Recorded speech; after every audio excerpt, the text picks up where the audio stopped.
नमस्कार दोस्तों, मैं लाई हूँ आपके लिए आज बहुत ही बढ़िया कहानी पानी का मान। मृणालिका ओझा द्वारा लिखित है ये है और बहुत ही बढ़िया संस्करण है।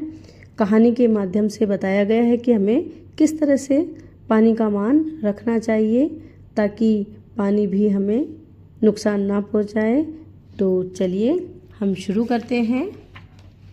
रानी और रामू अपनी दादी से बातें कर रहे थे। तभी उनके पापा ने कहा, बच्चों चलो मैं तुम्हें नदी घुमा लाता हूँ। नदी में बाढ़ आ गई है। दादी तुरंत बोली, बच्चों बाढ़ के पानी में न जाना। तैरना न आए तो गहरे पानी में नहीं उतरना चाहिए।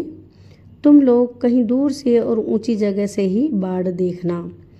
बच्चे नदी घूमकर आ गए। दादी से पूछने लगे, दादी क्या आपने बाढ़ देखी है?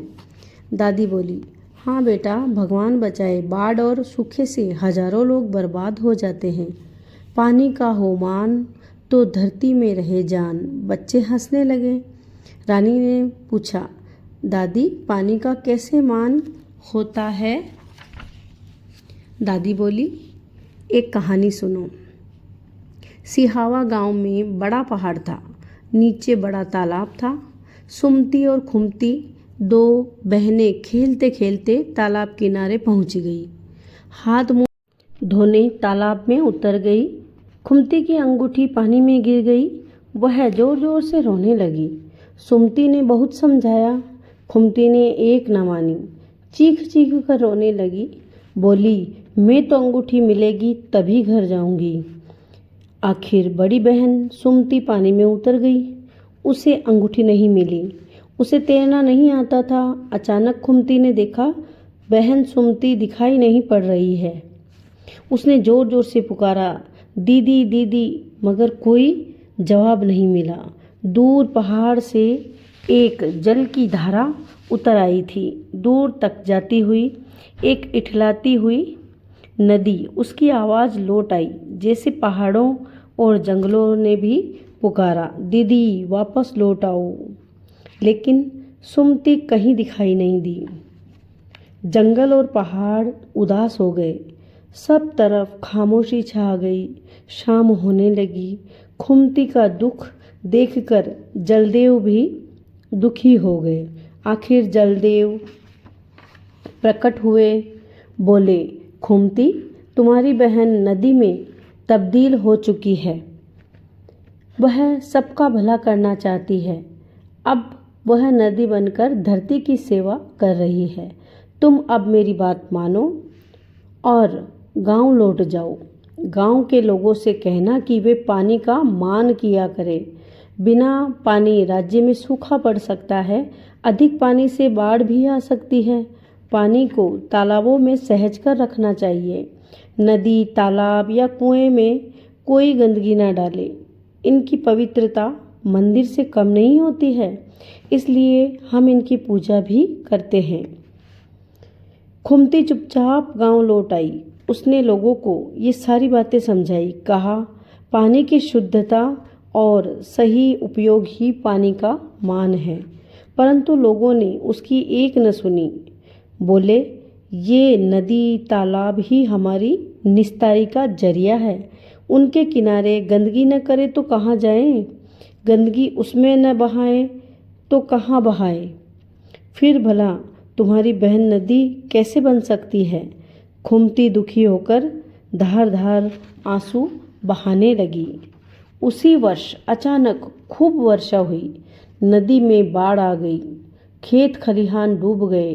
गांव के गांव डूबने लगे। आसपास दूर दूर तक जहां देखो पानी ही पानी।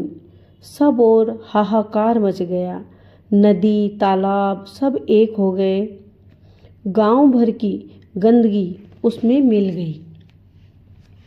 चारों ओर उल्टी दस्त। बारिश तो बंद हो गई, लेकिन पानी में मिली गंदगी ने बीमारियों की फौज खड़ी कर दी। बूंद भर पीने के पानी के लिए सब तरसने लगे। सबको खुमती की बात याद आ गई। वे अपनी गलती कबूलने लगे। सबने जल देवता को याद किया, क्षमा मांगी। कुछ दिनों बाद सब ठीक हो गया। अब लोगों ने मिलकर बड़े बड़े तालाब खोदे। उनकी मेड़ पर आम, महुआ, कांसी, बड़ और पीपल लगाए। तालाबों को सजाया, नाच गाने किए, ढोल और मांदर बजाए गए।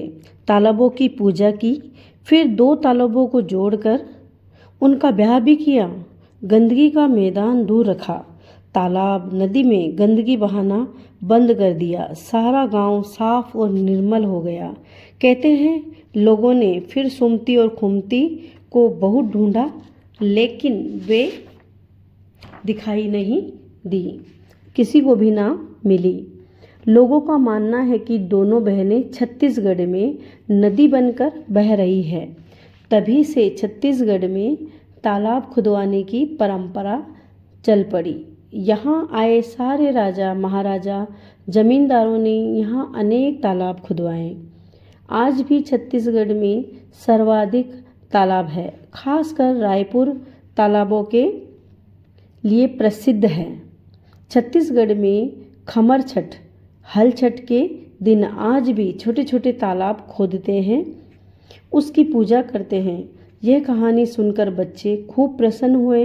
बोले, दादी, यदि नदी में और बाढ़ आ गई तो बचने के लिए क्या उपाय करने चाहिए? दादी बोली, पानी बहने की दिशा में कभी नहीं जाना, पानी से दूर ऊंची जगह पर चले जाना चाहिए। मवेशियों को भी ऊंचे मकान या मचान पर बांधें। बच्चों को उठाकर ले जाएं, कंधे पर या साइकिल या गाड़ी आदि पर बिठाकर ले जाएं। पीने के पानी को ऊंचाई पर रखें, सुरक्षित रखें। बाढ़ के पानी को खाने पीने या मुंह धोने के काम में नहीं लेना चाहिए। जब ये बाढ़ आ जाती है तब ये उपाय करने चाहिए। यह सुनकर बच्चे बोले, अब समझे पानी का रहे मान, तो धरती में रहे जान। तभी उनकी माँ आ गई, बोली, चलो बच्चों, दाल भात चुर गया, दादी का किस्सा पुर गया। तो कैसी लगी कमेंट में ज़रूर बताएं। बहुत ही मोटिवेशनल स्टोरी है। अगर मेरी ये स्टोरी अच्छी लगी हो तो प्लीज़ लाइक एंड सब्सक्राइब करें। Thank you.